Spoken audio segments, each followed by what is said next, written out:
A good evening to our dear viewers. Thank you for joining us tonight. Thank you for joining in for the Green Talk Show. Tonight we are having our eighth episode.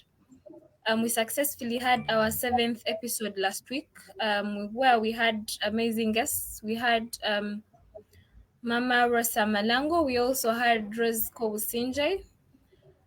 For today, today is our eighth episode, and we also have amazing guests that will be coming in that I'll be introducing to our viewers shortly as we proceed. But before we begin, I would like to take this opportunity to thank the different youth that usually log in and are able to watch us live on Facebook every Friday, and those that are always able to visit our YouTube channel and are able to watch the episodes that we've had for the previous Fridays.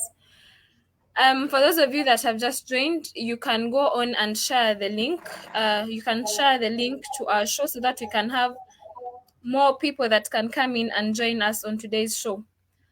Um, like last time, I was able to introduce to you the program at hand that we have as My Tree Initiative, and that is the Trees of Remembrance, where we will be planting trees in remembrance of the different categories of people, the journalists, the health workers that we lost to COVID-19 in Uganda. It will be happening in form of a car wash that will be happening on the 25th of September in Kawempe, and we have tickets. The tickets are on sale, so you can visit the My Tree Initiative Facebook page for more information and contacts on how you can be able to get your ticket for the car wash. And then we'll be having the launch of the launch of the Trees of Remembrance on the 26th of September. It will be a Sunday, so we'll be having two events that will be happening this month, tree planting events, and mainly for the remembrance of the people that we have lost due to COVID-19. For today's show, our topic today is going to be environmental peace building. And luckily enough, we have guests from CAS. That is CAS. We have representatives from CAS, and that is the Conrad Adenauer Stiff Tank. It is an operational political foundation that is directly associated to CDU, and we have two amazing guests that are coming in from CAS. We have Miss Anna Reismann. She's the country director of CAS in Uganda and South Sudan. Then we also have Mr. Eric Omolo. He's the research assistant of the CAS regional program, the energy security and climate change, that is in sub-Saharan Africa. Then we also be later having Derek Ndiamuhachi. He's the CEO of Bamboo Concept Center. He will also be coming in to join us. For today's show, we will be starting with Miss Anna. She'll be coming in briefly to first give us an introduction of what CAS is, because I'm sure there might be people that might be watching in and might not be well informed about what CAS is and what it does in Uganda. I'll take this opportunity to invite Miss Anna. Over to you, Miss Anna. Very much, Haulas. Thank you very much for the invitation. And it's really a pleasure to be with you tonight. Hello to you, to everyone participating in the show tonight, and also to our audience. So what is CAS, Konrad Adenauer Stiftung? CAS is a political foundation. Political foundation, as you have rightly pointed out, Haula, that is closely affiliated to the CDU. But what is CDU? What is CDU? What does the abbreviation stand for? CDU is the Christian Democratic Union, and it's a political party in Germany right now in the government. You and our audience will all know Angela Merkel, who is the current Chancellor of Germany, and she is also a board member of the foundation. So the foundation here in Uganda has been present on the ground since the 80s. And we consider ourselves being very rooted in the Ugandan society. Yeah. We work with different stakeholders here. We work with the civil society. We work with political parties. We do work with the parliament, with academia, with representatives of private sector. So we are really very well connected here and have different programs. Our main mission of CAS worldwide, Yeah. starting from Germany, but also abroad, is shaping democracy. So, development of democracy and rule of law. And this is what we do everywhere where we are, by cooperating with different partners on the ground, Yes. and by trying to find partners who are like minded, who have objectives that we share, and who have interests that we share. And with them, we cooperate in different programs. Yes. Thank you so much.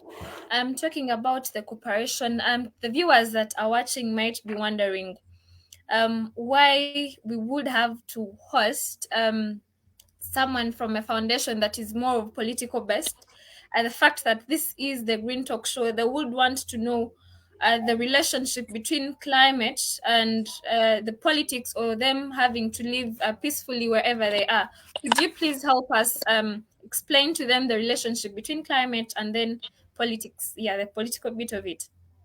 Yes.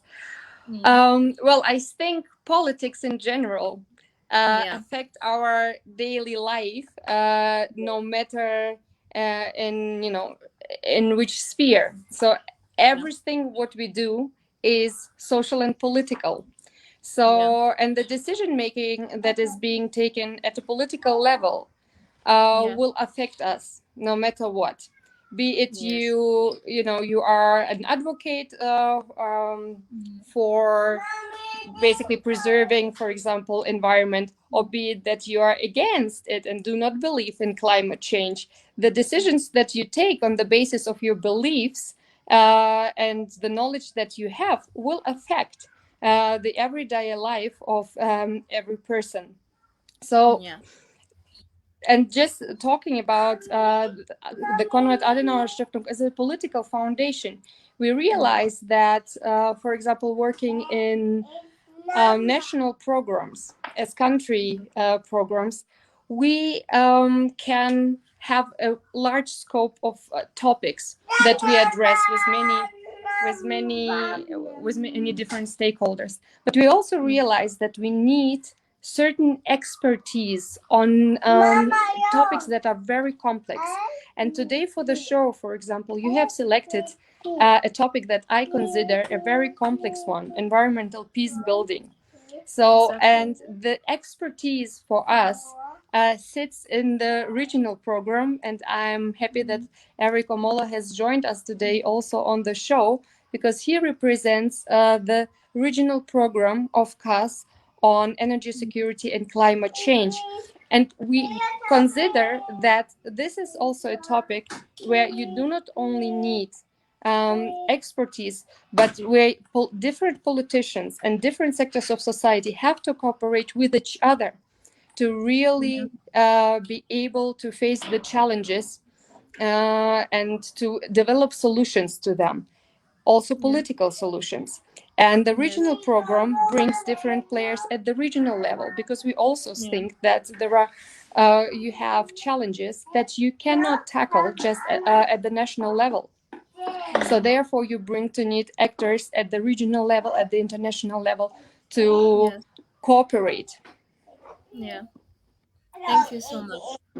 That brings me to Eric. If you could come in and briefly introduce yourself, where you're coming in live from, and then give us a brief introduction, a brief background of what the regional program is. Over to you, Eric. Okay, thanks so much, Ola. I think this is very useful, and I'll just pick it from where Anna just left it. But before that, Yeah. my name is Eric Omolo. I work under the regional program, Energy Security and Climate Change, for the Sub-Saharan Africa as a region. Yes. So, as Anna has just put it, we are a regional program, and we are focusing on climate change. but of course, also the energy security. Now, the element of how we are coming in, given that we are a political foundation, basically, building just from what Anna said, you notice that climate change has become a very critical element in the socio-economic development aspect as a whole. And then the element, therefore, it means that it influences decision making at the subnational, at the national, and even at the global or international scale.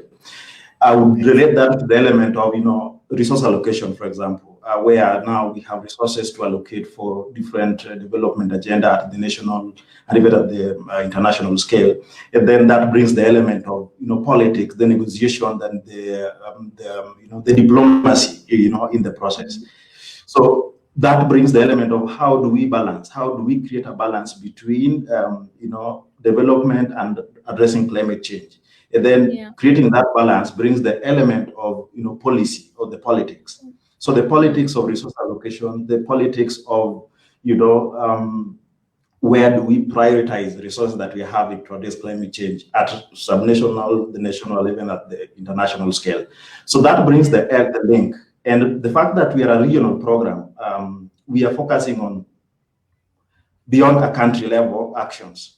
You get that? Because as we already understand, the effects of climate change are cross-border, they are cross-cutting. So that element of cross-cutting means that we have to discuss how do we, put our energy together, how do we share the available resources, and how do we move on together so that we all contribute to addressing climate change in the long run. So that's the link that we are bringing into this. Thanks. Okay, thank you so much, Eric. The fact that we usually have so many youth that are watching in live, is there any way the youth that are watching in could be involved in this regional program? From the fact that there are youth that are watching, and usually when they come in to watch such shows or programs, they're usually looking for opportunities where they can come in and join in. Is there any way the youth could be engaged in the regional program? Over to you, Eric.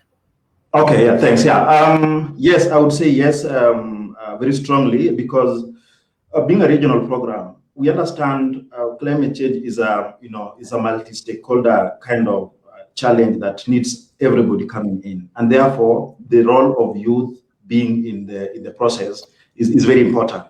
Now, there are different ways that as a program we work with different stakeholders, particularly in this case we are referring to youth. For example, I would indicate, like in this case, we are talking about the environment and climate change, or how do we address, and we are using the social platforms. Now we notice that a lot of youths are in the social platforms, and therefore this is an opportunity to engage them, to create awareness and indicate to them where the opportunities to engage. So the program has that space where we can always have an opportunity through the social systems or youth-led programs, for example. I would indicate we have different programs, we have different facilities in terms of supporting action. So long as these are actions, say a youth-led development agenda that works within elements of climate change, energy security, renewable energy, those kind of lines. So any ideas, any programs, any development opportunities, any research elements, within those elements, those lines that speaks to our overall objective, whether they are coming from the youth, whether they are coming from different, age groups, it's something that we can always engage. So I would, yes, so long as youths are available to see what we are posting, what are available on our website, on our social pages and all that, they will definitely find opportunities through which they can come in. Okay, thank you so much, Eric. Talking about social media platforms, recently CAS was held the Uganda social media conference. It happened mostly on TV. Most of us were watching it online on TV, online and then on TV. To Miss Anna, what do you think, especially that you find that there's a bigger and larger number of youth that are using the different social media platforms? How best could the youth use their own different social media platforms? I should say maybe we should talk about the bit of them.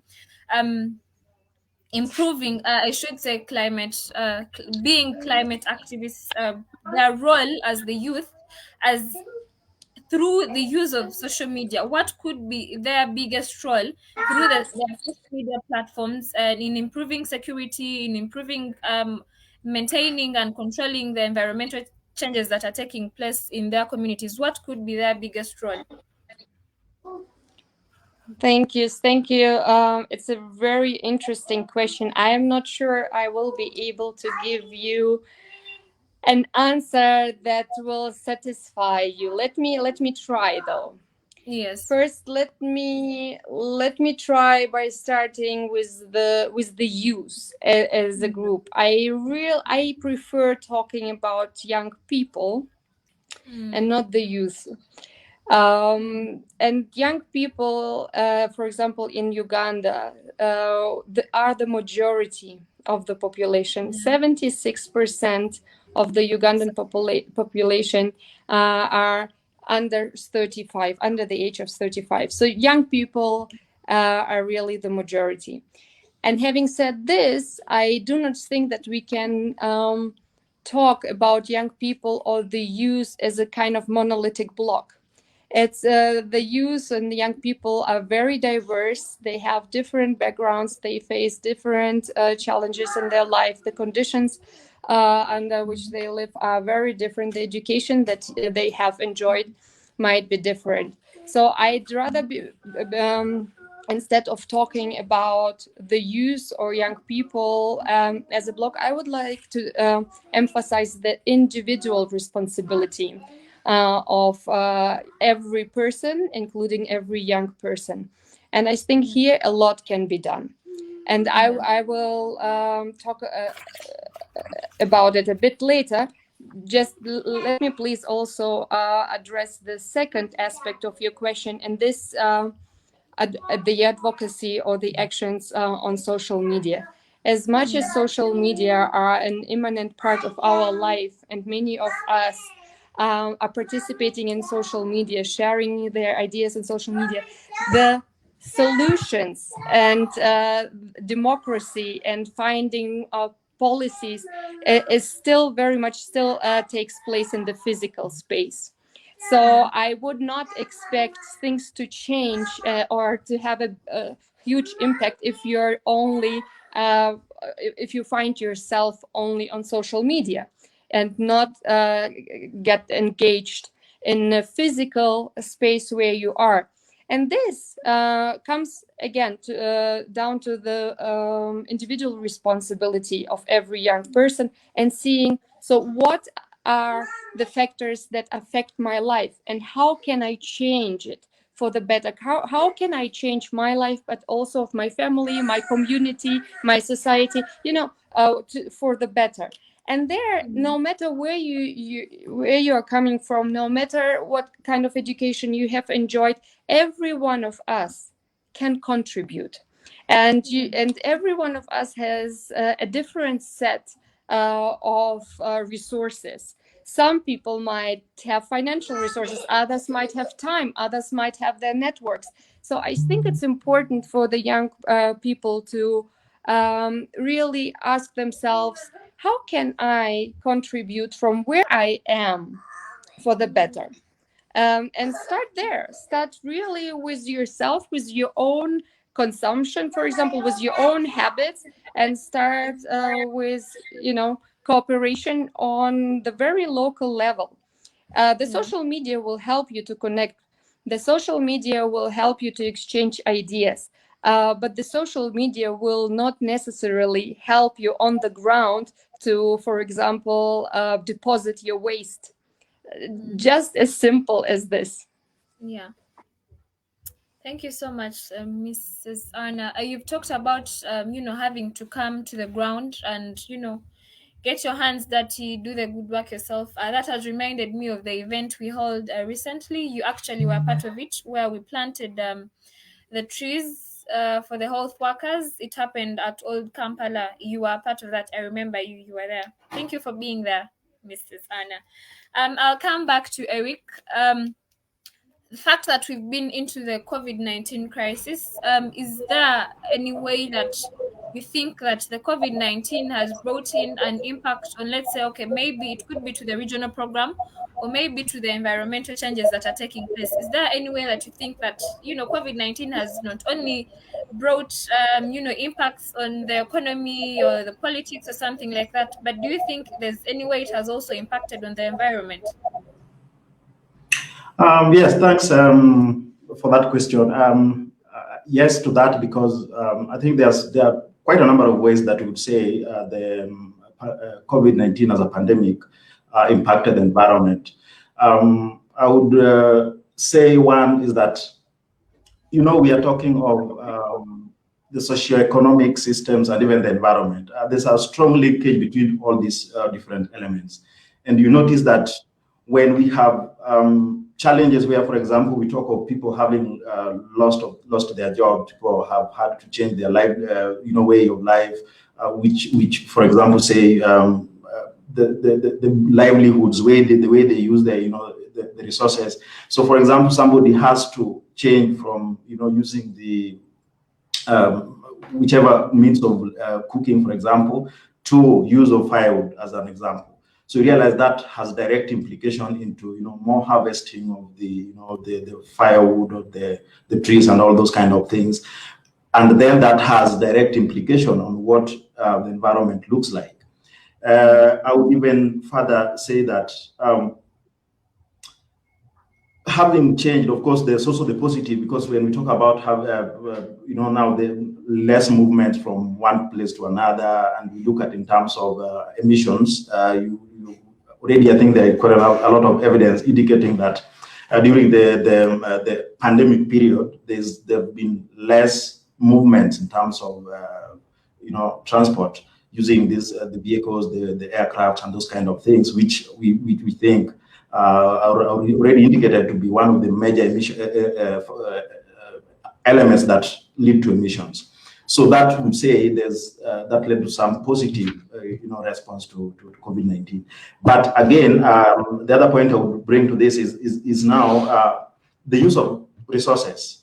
For example, in terms of public resources, for example, for development into, moved from development actions or even responding to, building resilience or even strengthening, planting trees, for example, into responding to the pandemic. So you realize now that the shift of resources from, say, building the environmental systems to responding to the impacts of climate, the COVID-19 has direct implication on what our environment looks like today and even in future. So I would say we've seen and still will be able, in future, there will be still implications of COVID-19 into the environment as a wider system. Yes, thank you so much, Eric. The fact that we have people that are watching you live from Facebook, I'll go through a few comments that have come in from our viewers. We have them saying thank you for the show.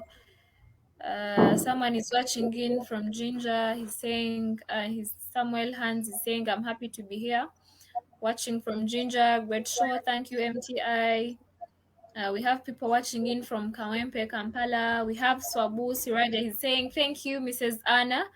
Peace in physical space and social media. Then we have Inja Ashraf. He's saying, we have Inja Ashraf is saying, social media can't help you remove your waste. You should do it practically. Thank you so much, our viewers. You can please send in your questions because we have Mrs. Anna. Eric is also on. So you could simply send in your questions that you would have at hand so that they can come in and give us answers to these questions. I will take this opportunity to call on Derek Yamuhachi, the CEO of Bamboo Concept Center. I'm sure he's with us. Drake, if you're there, you could come up and explain to us, give us a brief introduction, tell us about what Bamboo Concept Center is, and how the youth can get involved with Bamboo Concept Center. As we wait for him to come up, Mrs. Anna was telling us that one of the ways that the youth could usually get involved and with whatever is happening is by following coming up using their social media platforms, but you find that they're usually not even aware of the existence of these platforms and how they can utilize them. So you could use this opportunity to give them how like the handles of a cast on Twitter or their Facebook page and maybe the YouTube channel, so that they can come up and watch the different videos that they can watch, especially regarding the different activities that you've been holding as tasks. Yes. Thank you, Hala, very much. Before I share our social media channels, I really would like to compliment you guys first on the Planting Trees initiative, because Yes. this is one of the activities that I personally appreciate a lot. And this is what I have been referring to. It's a Yes. very physical exercise to plant the trees, Yeah. and the trees will grow and they will contribute Yeah. to a better environment in the future. Yeah. So the reasons why, when you're planting trees, the causes might be different, but all of them, Yeah. these trees are directing into the future, right? And the young people, they will live in this future, and not Yes. the older generation. You can always find our work on social media, on Facebook and on Twitter, following Konrad Adenauer Stiftung Uganda and South Sudan. I Yeah. will be happy to share, since the audience already knows your link. Please kindly share our channels also via your platforms, so that people Yes. can reach out to us. Mm. Let me maybe also, because I found this question very interesting, whether you were asking, Eric, whether the pandemic has brought up also opportunities that I Yeah. might see in the context of our topic today. And I would say yes. I Mm. think worldwide we have experienced a flexibilization of work, Mm-hmm. of the way how we work. We were all of the sudden able to work from home. Mm. So for many young people in the African region, and this is also true in Uganda, they see their opportunities in terms of education, but also in terms of employment in Mm. cities. So young people tend to leave their villages and come to big cities in the hope of, becoming successful, earning money. Yes. But I think the pandemic has shown us that we can also work from home. So somebody who is employed maybe with an international company or with a national company that whose headquarters is in Kampala can be working from Jinja, can be working from Gulu. If people just have a good connectivity, they can work from everywhere. And now you I think we should really not lose this moment and the lessons learned from the pandemic, to try to embrace this working from other geographical regions, because it will help, first of all, also take people out of the city, because the density in the city becomes higher and higher. You can contribute, you won't need to commute that much, you won't be stuck in the traffic. And all of us who get stuck every morning in the Kampala traffic know exactly what I'm talking about, because the air that you're breathing when seated in your car is not the nice fresh air that you can enjoy elsewhere in the beautiful Uganda. And then Yeah. people who are who have been educated well, who are employed, and then they are out of the city, they can actually contribute with their knowledge, with their experience, but also financially, because the money that they earn, they will not spend necessarily in Kampala, but in their home cities, so they will contribute to the development of their own villages and cities. And I think this is something that we have learned from the pandemic, and this lessons learned should not be also wasted. It's really, I see it, as a kind of tangible opportunity to build upon it, and to a little bit demystify the city as the only place for opportunities for young people. Exactly. Thank you so much, Mrs. Anna. Talking about, having to work from home, it is not only even with work, but you find that even as the students have been forced into migration from having to physically sit in class, but actually have to do exams online. Most people thought that this was really impossible, but then you find that yes, it has happened. We cannot go back. We do not have another way out, but actually have to go on and have to sit for examinations online. You have to equip yourself very well and be sure that yes, you will sit for this exam, and at the end of it all, you have to do it and pass very well. So there's really been it. I think it is. It should be. We should regard it as a positive impact. Though you find that a few people find it hard, the fact that they have to equip themselves with laptops, having to buy data, but again, there's nothing we can do about it but just bear and then have to move on. Drake is here. Thank you so much for joining us for the show tonight.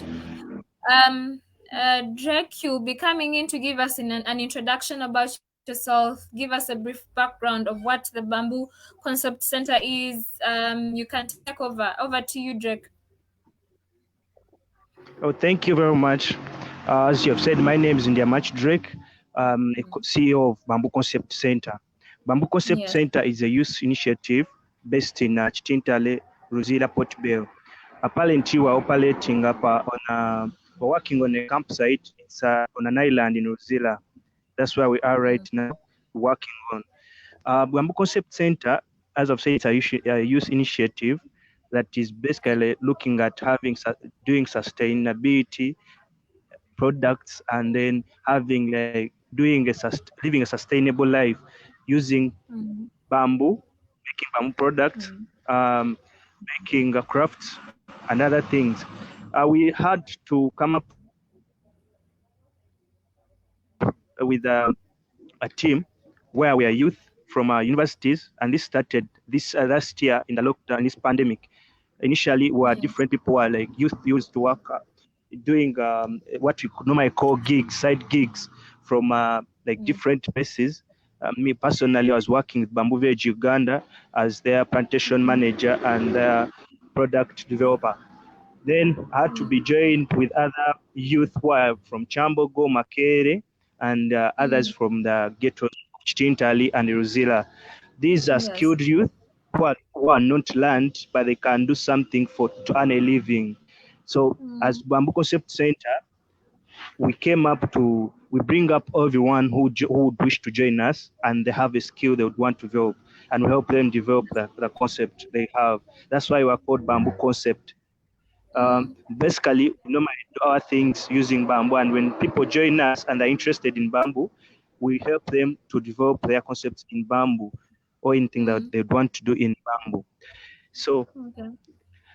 I would like to take this opportunity to also say why also bamboo. Bamboo, it's a plant, grass, not a tree, but though it's a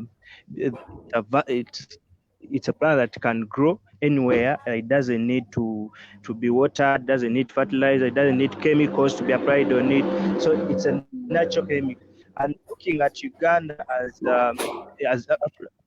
Africa, you see our best or is based on agriculture. So bamboo is Yeah. one thing that we've seen that I think we're losing to him. cap up the changes, like unemployment. It can help us to curb up the challenge with climate change. And the bamboo helps us to look at why we're doing with bamboo. It has so many things that we have seen into it that we can employ into that country and have a sustainable living here, because it's a natural plant that grows naturally and can do many things. We talk about construction, we talk about crafts, we talk about furniture, we talk about medicine. For example, the leaves that you can use as tea. It has it helps in on the lowering the growth rate of the person and even the hair, also the body as well. We talk about making like innovations out of bamboo. For example, it's something we worked on. It's a toy radio for kids. It's housed in bamboo. So this one we did it to cover up on trying to show people that we can change plastic to bamboo. We use instead of using plastic, we can use bamboo. So it's that for a sustainability living to go with the plastic and then replace it with what with bamboo. So the other thing is that we look why we're into bamboo. We look into paper making. Yeah. It can be used for paper making. It can be used for textiles in making clothes. It can be used Okay. for household items. For example, like these cooking items like spoons, forks, Yeah. the mingling sticks, everything. Instead of using plastic, you can use the chopping boards. People have seen people using chopping boards that are made of plastic, but we can replace them with bamboo. So Bamboo Concept Yeah. Center is about changing what we've been having to a sustainable living. So someone can have a sustainable home in bamboo. That's why we're here as Bamboo Concept Center. Yeah. Okay. Thank you so much, Drake. Thank you. There's some part where you were talking about environmental conservation. I didn't get that part of it because the Mm. fact that you're saying it is a natural plant and it actually grows on its own. After you having to clear like the ground, you're going to use that. Does this plant actually grow back on its own, or you have to do some little bit of replanting and something like that? I didn't get you well around there. Come again. I didn't get you well there. I'm saying there's, the network is a little bit on and off, but you were explaining about you actually being able to conserve the environment even after the clearing of these plants. So my question is, after you clear the area for the raw materials that you're going to be needing, do you do some bit of replanting, or it just grows on its own? It does the replantation on its own. It does both.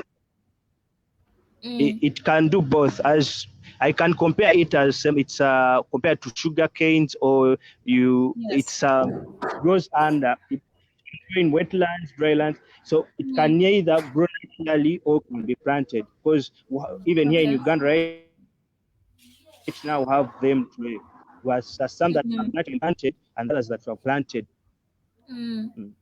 Oh, okay. Thank you so much. Actually, I also have seen these products, the chopping boards. I've seen them. They're already on the market. And actually, I should say they're actually better compared to the other plastics that we usually have to use. So Drake, you're going to tell us how Yeah. can the youth that are watching us right now, how can they get involved? Is there a way like you do the recruitment or something? Are there some procedures that they usually have to follow before they come in to join new people? And thank you. Our procedure to join us, it's about first we look at someone's interest in bamboo.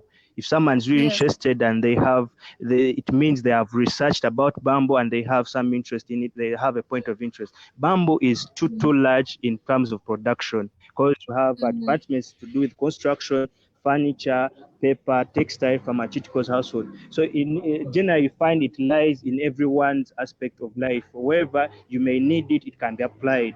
If you're doing, for example, you would want to doing construction, we can help you advise in which what you can use. And you see, when you talk about construction, Okay. we talk about interior and the exteriors. So you may Yes. need to do, maybe someone's looking at doing the interiors, then we can advise you which one you can use. Mm, As long as someone gets to our contact, they come with their point of interest. We mm, don't recruit, we work with people we partner up with people who are willing to do something with bamboo. We don't recruit people with us. okay. Okay. Thank you so much, Rick. I see we are having some questions that are coming in. I think this Ninja Ashraf is saying that, yeah, I think making agriculture and agribusiness attractive can help in reducing the influx of young people in towns, which are already overpopulated. This can open up more opportunities for the youth. But the question is, how can the developing partners make this attractive to us, the youth? Mrs. Anna, you were talking about, having to relocate. So this person is asking that how can the developing partners make the relocation attractive to the youth? Yeah. Well, the question is, to be honest, whether the conditions that Yes. you will find as a young person working from Kampala or working from elsewhere in the country, where they appear attractive to you, so that Yeah. you are basically attracted yourself just by what you find as a living place, but also working, yes, that's okay, as a Yeah. working space. So I do not know whether it comes down to the developing partners making it attractive, but I can Mm. say what I think, and how they can support, because I think making it attractive should be the task of those really in charge and Mm. responsibility.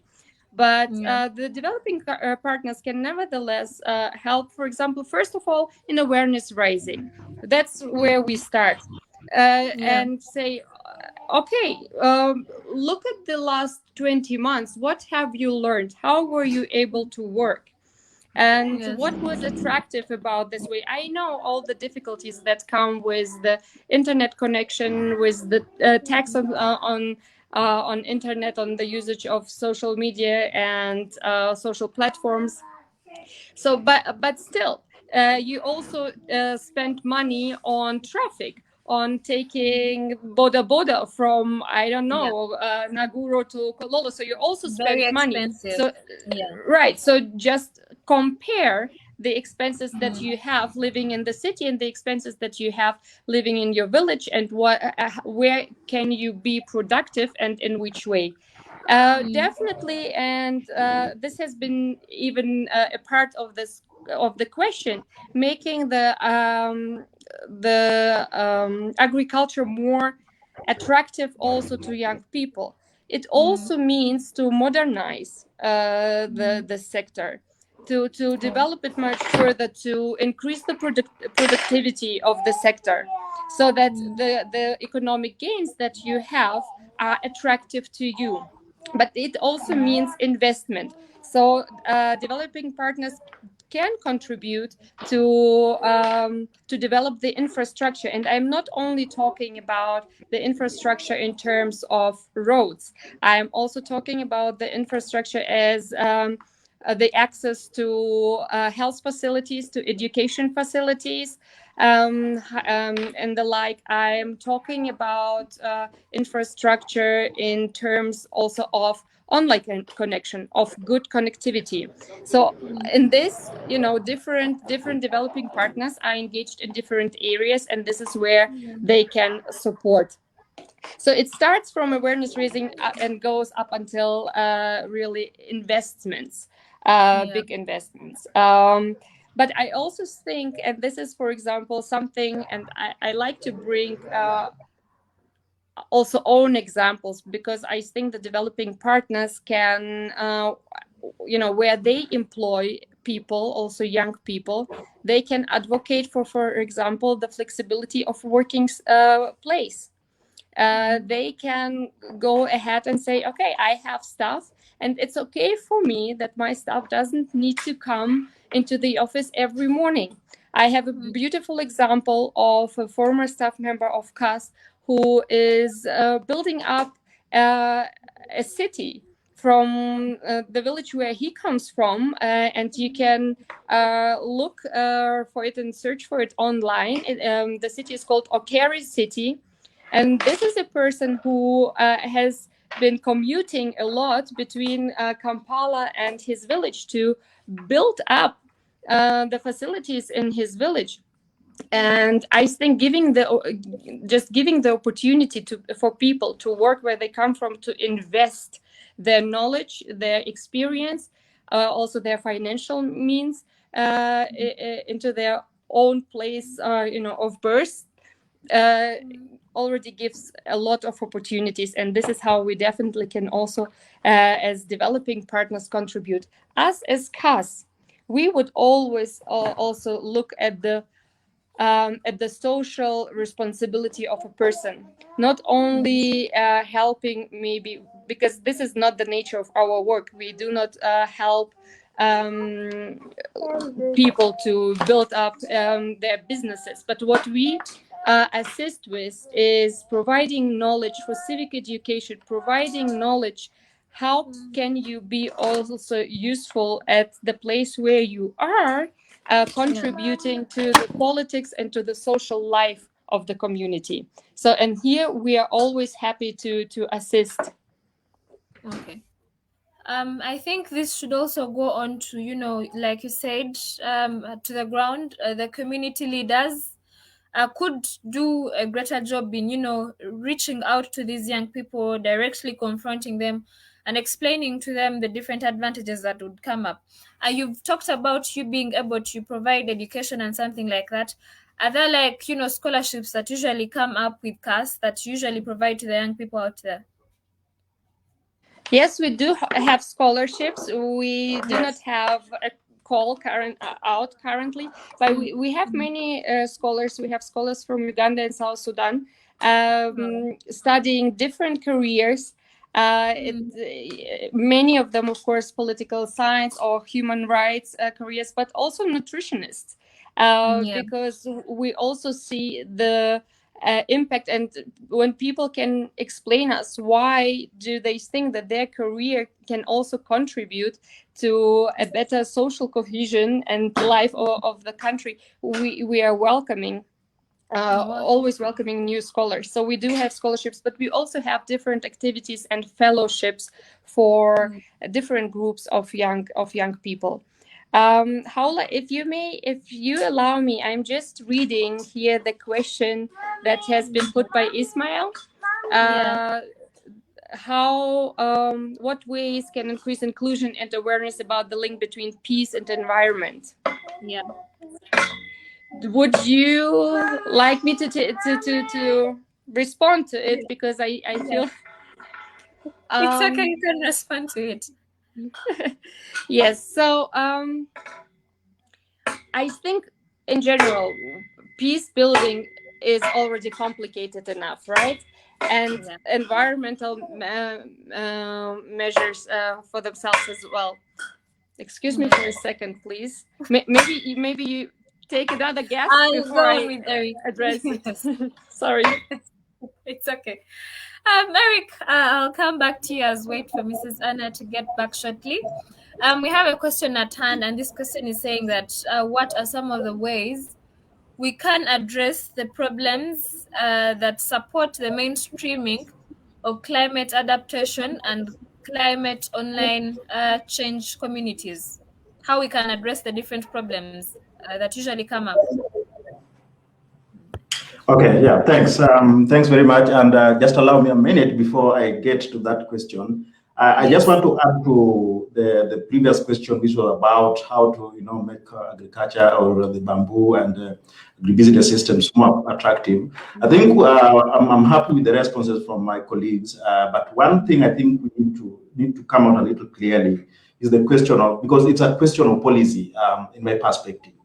The biggest thing which is required to make it more attractive and more responsive would be a question of policy, and therefore it would require, for example, the government, the sitting government, to look at the policies that would really, for example, strengthen youth inclusion, youth engagement, but also the elements of strengthening the collective actions. For example, the one that on the bamboo, that's something that is right. The other thing that I think I just want to add to that is the element of incentives. In the context of what kind of approaches would the government put in place to support, alongside, of course, the efforts by the development partners, so that there's that complementarity in terms of the efforts. Now, coming to the question of ways of strengthening climate action, I think as a region, or as I would say, maybe we are speaking more in the context of Uganda. One of the most important things which is currently happening is the countries are trying to do their long-term development strategies, including Uganda. For me, this is an opportunity to streamline, climate action at the national level, looking at the budget allocations in a way that they speak together with the actions. What I mean here is that we have different development strategies at the national level. We have the global responsibilities that these countries are also having that they're supposed to respond to. We have subnational, systems that are supposed to be implementing climate action. For example, what is happening in the context of bamboo. Now, aligning these actions in a way that they speak to one another and they contribute to the final goal of addressing, building resilience and strengthening climate action is very important. But that needs to speak together with the budget allocations and financing these different elements. And the third thing in that relation I want to add is, in the process of mainstreaming climate action in the development systems, one of the most important things that is required here would be the evidence, the knowledge and awareness about what is happening at different scale, different sectors, and of course in the context of environment as a theme that we're looking at here. So what kind of evidence, how can we strengthen evidence in a way that it helps us, going forward into putting into context climate in the development agenda in our countries. Within that context, we look at the element of multi-stakeholder engagements in that climate action, and then so that mainstreaming would mean that we also want to look at what would be the role of different stakeholders in climate action. What would the CSOs do in this context? What would be the role of, say, the private sector in this role? So you realize you want to look at how do you want to coordinate, how do you want to bring synergies, among different stakeholders in a way that we create a flow in the actions that we are doing. But again, as I end this, the other element I would want to bring here is the element of coordinating. The coordination, especially at different scale. Now we see, for example, the action that youth are doing in the bamboo question that we already having on the table. How do we strengthen the coordination at what is happening at the implementation level? At the very, very grassroots level.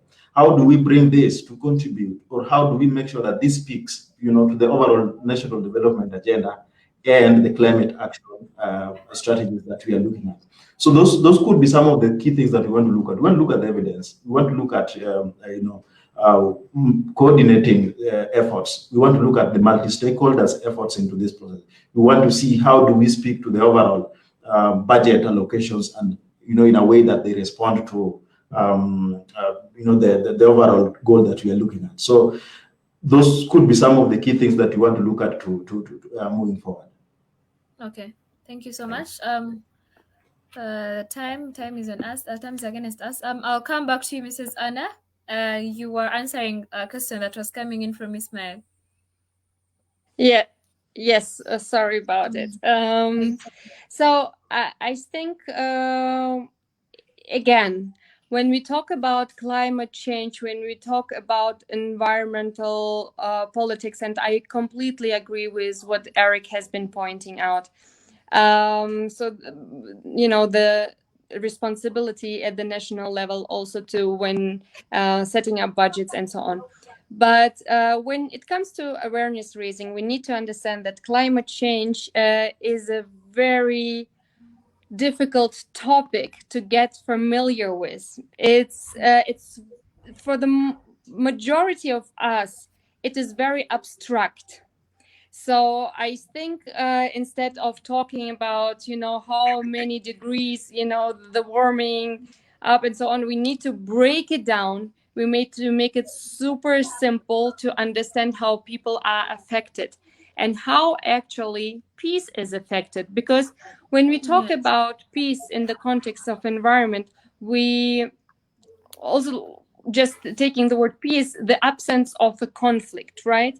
and conflict that arises around environment, most likely and very often around the natural resources that combined basically are our environment, the air that we breathe, the water that we drink or use for something else, and the land that we have and the resources that we get out of them. So I think, and many times we are talking about environmental peace building at the national and international level. But this starts already in small communities. If you take, for example, a small lake or maybe a piece of land where different groups have certain different interests, and now to realize what are the interests that are on the ground and how can we mitigate this interest. I think when it comes to the 21st of September, trying to find examples that break down this environmental peace building or the risk of conflicts that arise from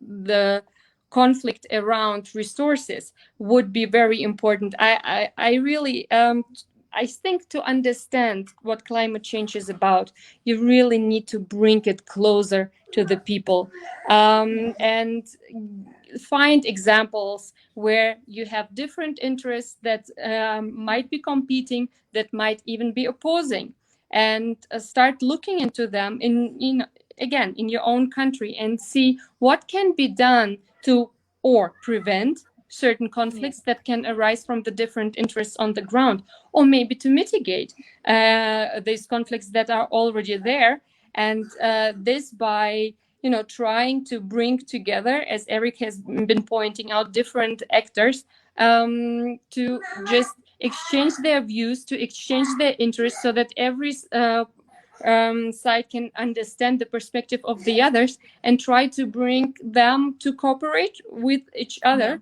to collaborate with each other, to as a preventive measure or as a measure of restoring maybe peace where there has been conflict before.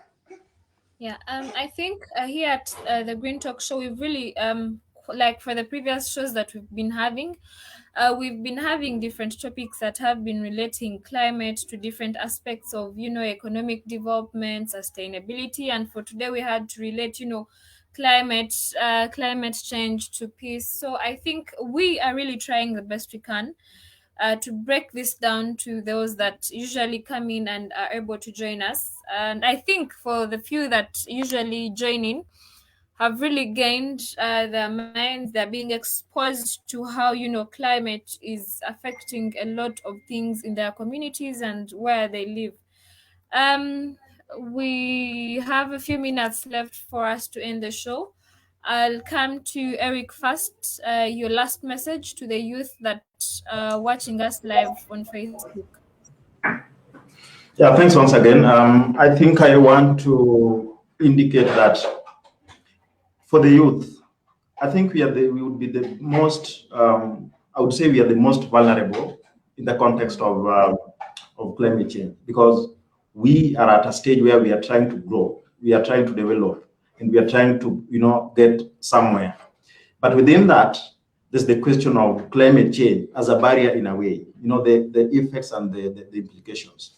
And therefore, I would want to say that what would be my advice or what I want to see the youth doing: one, getting more and more actively engaged in climate action. Now, the climate action here, I would mean one from the country level policy processes, just getting to know what are these that the government is putting in place in terms of addressing climate change.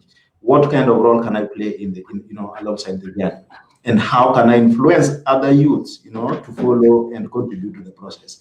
That way, I think for me, we will want to get first to understand what climate change is, get to know what my role as a youth would be, and therefore how can I engage with other stakeholders who are available and interested in the subject, and how can we, collectively move into addressing this, and though, of course, creating opportunities within the challenge that we would say this is a challenge, but within that we can see opportunities.